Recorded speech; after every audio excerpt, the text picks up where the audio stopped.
അസ്സലാമു അലൈക്കും. ഞാൻ ഫിറോസ് കുന്നംപറമ്പിലാണ്. ഇത് ഹനാ ഫാത്തിമയാണ്. ഒറ്റപ്പാലം പഴയ ലക്കിടിയിൽ നമ്മളൊരു ഏകദേശം ഒരു 6 മാസമായില്ല വീഡിയോ ചെയ്തിട്ട്. 6 മാസം മുന്നേ നമ്മൾ ഈ കുട്ടിയുടെ ലിവർ ട്രാൻസ്പ്ലാന്റേഷന് വേണ്ടിയിട്ട് നമ്മളൊരു വീഡിയോ ചെയ്തിട്ടുണ്ടായിരുന്നതാണ്. ആ വീഡിയോ ചെയ്തിട്ട് ഏകദേശം 93 ലക്ഷം രൂപ ഈ കുട്ടിയുടെ ചികിത്സയ്ക്ക് വേണ്ടി വന്നു. അതിൽ 35 ലക്ഷം രൂപ അവരുടെ ചികിത്സയ്ക്ക് വേണ്ടി മാറ്റിവെച്ച് ബാക്കിയുള്ള സംഖ്യ പാവപ്പെട്ട ഒരുപാട് രോഗികളുടെ ചികിത്സയ്ക്ക് വേണ്ടി നമ്മൾ വീതിച്ചു കൊടുക്കുകയുണ്ടായി. ഈ കുട്ടിയുടെ സർജറി കഴിഞ്ഞ് ഡിസ്ചാർജ് ആയിട്ട് വീട്ടിലേക്ക് പോയതാണ്. ഏകദേശം 2 മാസത്തിന് ശേഷം വീണ്ടും കുട്ടിക്ക് അസുഖം കൂടുതലായിട്ട് കാണിച്ചിട്ട് ഇപ്പൊ വീണ്ടും ലേക്ക് ഷോർ ഹോസ്പിറ്റലിലാണ്.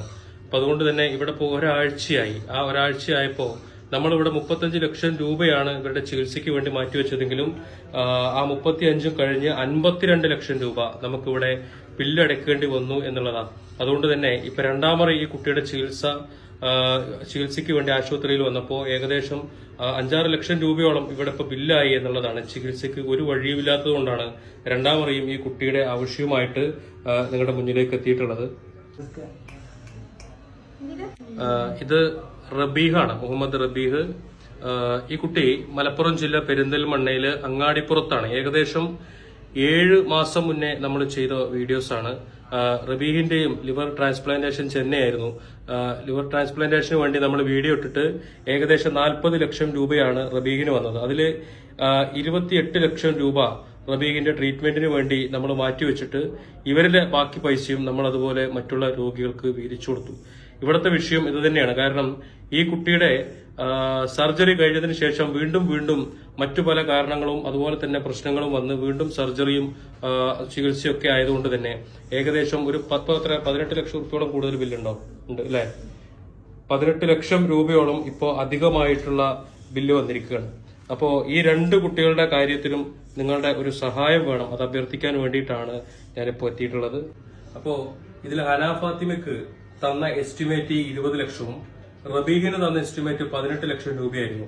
അതുകൊണ്ട് തന്നെയാണ് 20 ലക്ഷം രൂപ എസ്റ്റിമേറ്റ് തന്ന ഹനാ ഫാത്തിമയ്ക്ക് 35 ലക്ഷം രൂപ നമ്മൾ മാറ്റിവെക്കുകയും 18 ലക്ഷം രൂപ എസ്റ്റിമേറ്റ് തന്ന റബീഹിന് 28 ലക്ഷം രൂപ മാറ്റിവെച്ചിട്ടാണ് നമ്മൾ ബാക്കിയുള്ള തുക മുഴുവൻ വീതിച്ചു കൊടുത്തത്. അതായത് ഇവർ തന്ന എസ്റ്റിമേറ്റിനേക്കാളും 10-15 ലക്ഷം കൂടുതൽ നമ്മൾ എടുത്തു വെച്ചിട്ടാണ് കൊടുത്തത്. പക്ഷേ ചികിത്സയുടെ ആവശ്യങ്ങൾ വന്നു തുടങ്ങിയപ്പോൾ ഈ എസ്റ്റിമേറ്റിനേക്കാളും കൂടുതലായിട്ട് തുക വരികയും അവസാനം ആ ബാക്കി തുക അടയ്ക്കാൻ വേണ്ടിയിട്ട് ഞാൻ വല്ലാതെ വിഷമിച്ചിട്ടാണ് ആ ബാക്കി തുക അവിടെ അടച്ചത്.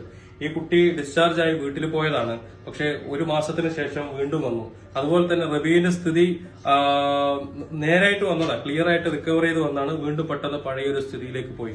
അപ്പൊ ഞാനിപ്പോ രണ്ടാമത് ഈ ഒരു കാര്യവുമായിട്ട് വരാനുള്ള കാരണം എന്താ വെച്ചാല് 2 കുടുംബത്തിന്റെയും അവസ്ഥ വളരെ ദയനീയമാണ്. നമ്മുടെ മുന്നിലേക്ക് വീഡിയോ ആയിട്ട് അതായത് ഈ ഒരു അവസ്ഥയുമായിട്ട് വന്നത്. അതുകൊണ്ടാണ് വീണ്ടും സഹായിക്കണം എന്ന് അഭ്യർത്ഥിക്കുന്നത്. ഞാൻ കഴിഞ്ഞ ലൈവിൽ പറഞ്ഞതുപോലെ ഈ 2 കുട്ടികളുടെ കേസ് കൂടി തീർന്നു കഴിഞ്ഞാൽ എനിക്ക് സമാധാനമായിട്ട് എന്റെ പ്രവർത്തനം നിർത്താം എന്ന് ഞാൻ നിങ്ങളോട് പറഞ്ഞത് ഈ 2 കുട്ടികളുടെ കാര്യമാണ്. അതുകൊണ്ട് തന്നെ ഈ റബീഹിന്റെയും അതുപോലെ തന്നെ ഹനാ ഫാത്തിമയുടെയും ആവശ്യങ്ങൾക്ക് വേണ്ടിയുള്ള സംഖ്യ കൂടി ഒരിക്കൽ കൂടി സ്വരൂപിച്ചു കൊടുത്തു കഴിഞ്ഞാൽ എനിക്ക് എന്റെ ചാരിറ്റി പ്രവർത്തനം അവസാനിപ്പിച്ച് സ്വസ്ഥമായിട്ടിരിക്കാൻ സാധിക്കും. അതിന് നിങ്ങൾ എല്ലാവരും ഒന്നുകൂടി സഹായിക്കണം.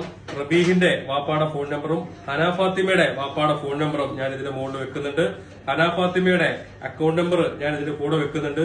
വരുന്ന പൈസയിൽ നിന്ന് കൃത്യമായി ഈ 2 കുട്ടികൾക്ക് നമ്മൾ വീതിച്ചു കൊടുക്കും. അവർ ചികിത്സ കഴിഞ്ഞ് അവർ പുറത്തു വരണം, ഈ കുട്ടികളെ ജീവിതത്തിലേക്ക് തിരിച്ചു കൊണ്ടുവരണം. കാരണം 90% നമ്മൾ പണിയെടുത്തു കഴിഞ്ഞ് ഒരു 10% കൂടി നമ്മൾ ഇവർക്ക് വേണ്ടി ഒന്ന് നിന്നു കഴിഞ്ഞാൽ ഈ 2 കുട്ടികളെയും ജീവിതത്തിലേക്ക് തിരിച്ചു കൊണ്ടുവരാൻ സാധിക്കും. ഈ 2 കുടുംബത്തിന് സന്തോഷം ഉണ്ടാക്കി കൊടുക്കാൻ സാധിക്കും. എല്ലാവരും ഇതുമായിട്ട് സഹകരിക്കണം എന്ന് അഭ്യർത്ഥിക്കുകയാണ്. അപ്പൊ പല ആളുകളും ചോദിക്കും എന്തിനാണ് ലേക്ക് ഷോറിലേക്ക് വന്നത് എന്ന് ചോദിക്കും. ഈ 2 കുട്ടികളെയും എല്ലാ ആശുപത്രിയും മടക്കിയ കേസുകളാണ്. അതായത് ലിവർ കംപ്ലൈന്റ് ആയിട്ട് അവസാനത്തെ സ്റ്റേജിലാണ്, രക്ഷപ്പെടാനുള്ള സാധ്യത ഇല്ല എന്ന് പറഞ്ഞതുകൊണ്ട് തന്നെയാണ് ഇന്ന് കേരളത്തിൽ ഏറ്റവും നല്ല ട്രീറ്റ്മെന്റ് കിട്ടും എന്നുള്ളത് കൊണ്ട് തന്നെയാണ് പണം നോക്കാതെ ലേക്ക് ഷോറിലേക്ക് വന്നത്. അതുകൊണ്ട് തന്നെ ഈ കുട്ടികളെ നമുക്ക് തിരിച്ചു കൊണ്ടുവരാൻ സാധിച്ചു. പക്ഷേ സംഖ്യയുടെ കാര്യത്തിൽ മാത്രമാണ് ഒരു വിഷയമുള്ളത്. എല്ലാവരും ഒന്നുകൂടി സഹായിക്കണം എന്ന് ഒരിക്കൽ കൂടി അഭ്യർത്ഥിക്കുകയാണ്. അസ്സലാമു അലൈക്കും.